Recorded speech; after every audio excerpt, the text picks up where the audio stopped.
right, so our first reader is Kate Lebo. And I will say that I went to Open Books which was awesome. A bookstore totally devoted to poetry is fantastic, and I love Seattle just for that. And I purchased a book, which, by the way, you should do tonight if you don't already own this. And I was so happy to hear the owner of the store say that this is one of their best-selling books in the entire store. So that's how good that is. So here are a couple words about Kate.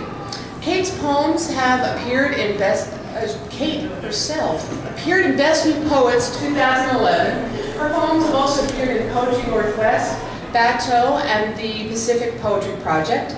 Among other anthologies and journals, she's an editor for Filter, a literary journal made entirely by hand, and the recipient of a Nelson Bentley Fellowship, a Four-Culture Grant, and a Soapstone Residency. Currently an MFA candidate at the University of Washington, Kate hosts a semi-regular, semi-secret pie social called Pie Stand, whenever schoolwork allows. For more about Kate's zine, A Commonplace Book of Pie, and other tasty treats, visit www.pie-scream.com. Kate Lebo.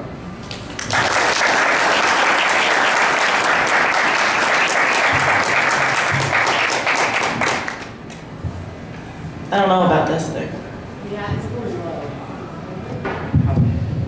I'm going to take the microphone apart. Oh, you know what? Let's get some. No, this is good. This is good. And I feel like I'm just singing karaoke. What's my song? My Angel is a Centerfold. You guys ready? So I went to the dentist today for the first time in an amount of time I shouldn't admit. And one of the questions that they asked me on my admit form was, how do you feel about the permanent loss of your natural teeth? How do you answer that question? How would you answer that question? Just briefly. Sad. Sad? Maybe sad. I hope my heart stops before I lose my teeth. It's terrifying. Gum, stop. Anyway, none of these poems have anything to do with teeth. Thank you to Catherine for ordering my manuscript. I have no idea what I'm doing, but it's all mine. This one's called Every Beginning Wants a Good Place to Start. According to laws of ownership, you're homeless. According to virology, you're hunted, sore-throated, snotty. By psychology, you're understood and spun out, an iced tire. In fashion, you're an adopter, a crafter, a little black smock of sleep. Notice how roofs split their houses into reason, their stories into debt. How leather walks years after the first bloody cut, and shoes say something faster about a man than his wallet, because you don't have to ask to see them. Starting today, you'll study the discipline of what you don't know about what you don't want. You want this like the flu wants lungs. Today, keep it simple, when simple makes sense. Don't start with school books. Start with breakfast.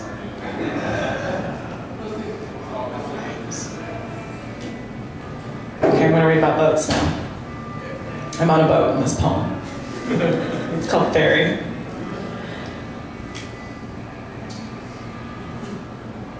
Cheers. When the captain's warm welcome echoes off the observation deck, I hear gulls stealing.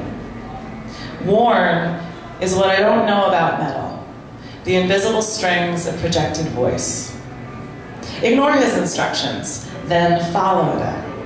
Follow is my mother's hand teaching me how to be good at being good. But I've lied. The sea isn't glass. I want to give wind a mouth so it can howl. To the west, shoreline confirms a place left. No whales as our boat wakes the jellyfish soup of Puget Sound. But ducks do what their name means. This ferry is a fat white bullet, and they wear dinner jackets for the camera. Bullet is how a ride to Whidbey unmoors Mount Rainier. It floats on a band of atmosphere, like Vancouver wrote when the mountain mucked up his midnight math, gave land where he wanted to see. The same deep deafens me to safety while I lean on the rail and wait.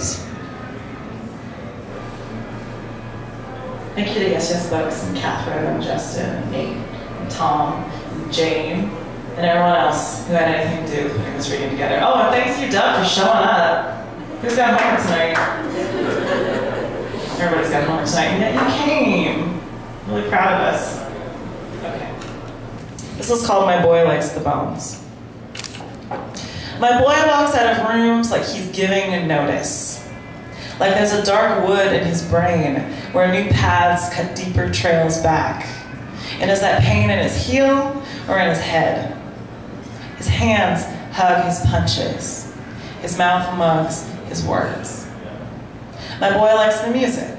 In him, half humming, there's some stubborn muscle. My boy likes the bones in his feet. He hears laughter in the street and thinks, running joke. My boy slaps a hand on his thigh, slaps the map on my palm. He's learning chiromancy. The lifeline is the thumb's fault. He shows me 7 separate tributaries of grip and how each one foretells our fears. When I squeeze apples, the city loses another minute of sunlight. When I grasp banisters, the northern highway gains a mile. I think if that was a karaoke song, it would be Edge of 17. Okay. This is called With Abandon. Out back, the absent orchardist shoots fruit down with wind. She's let the ground go soft with wasp sugar and once of tattered neon string, where she lashed saplings to poles and left them to grow. As briar ripens, I watch its toothed wall for beard and bear paw, but still I reap its gentler extremities. A little sack of water with a pail. Inside, briar punches holes in the walls to inspect the builder's dreams. Whether plaster and chicken wire, whether cheap papered chalk, whether doors can shut on their exhaustion of paint, whether lead. Last night, a zebra-striped beetle left its exobones in the sink, so I scoured the kitchen for the gardener's return. You need a job to do, and root to do it with.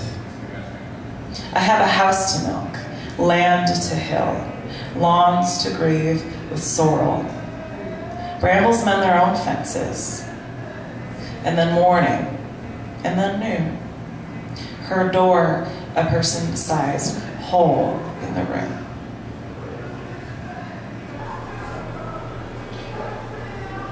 Two more. Let's see what's next. Okay, I'm going to do, this is a poem by Brian McGuigan. It's actually by me, but it's called A Poem by Brian McGuigan. It's getting published in a couple places, or anthologized in a couple places. I haven't told him because I'm not sure if he likes it. Hopefully I don't put it online, because I think he has a Google alert of his name. Okay. A poem by Brian McGuigan. My mother wanted to name me Hard-Working Peasant. Grandma said no. How about a good Irish name?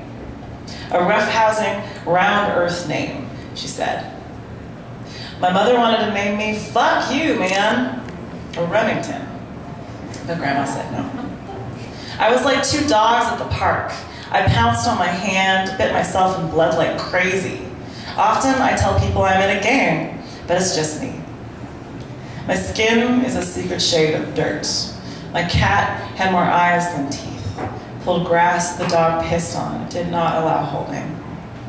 My mother wanted boys to have vaginas. Poetry is the opposite of giving my mother what she wants. No holding is a rotten rule. Fuck you, man. My mother named me Tammy. Call me hardworking. Call me Brian. Hold me to it. My name means the earth is round. Okay, last one. This is the first poem in a long series, but it's the only one that's done. I've never read it out loud before, except to myself. You've been a wonderful audience, thank you. It's called Fishing for Icarus. The first section is called Moon. Nothing that huge should be able to move in silence, but it does. So slowly we track its movements by looking away. Apocalyptic, you say. I hear apoplectic. What's the difference between a dock and a pier? Inches in air, to be lashed to a low tide piling and left to drown. You haven't heard that story, so all you see is a bridge you want to climb beam by beam through cloud rot and rust and walk, your arms outstretched like a drunk gymnast, to the edge, where the best eyeful of ocean waits for the fool who will take it. You brought maple bars and Rainier and promised to teach me the names of all the islands I'd mistaken for whales. That's you skipping rocks. That's Orcus. Thank you.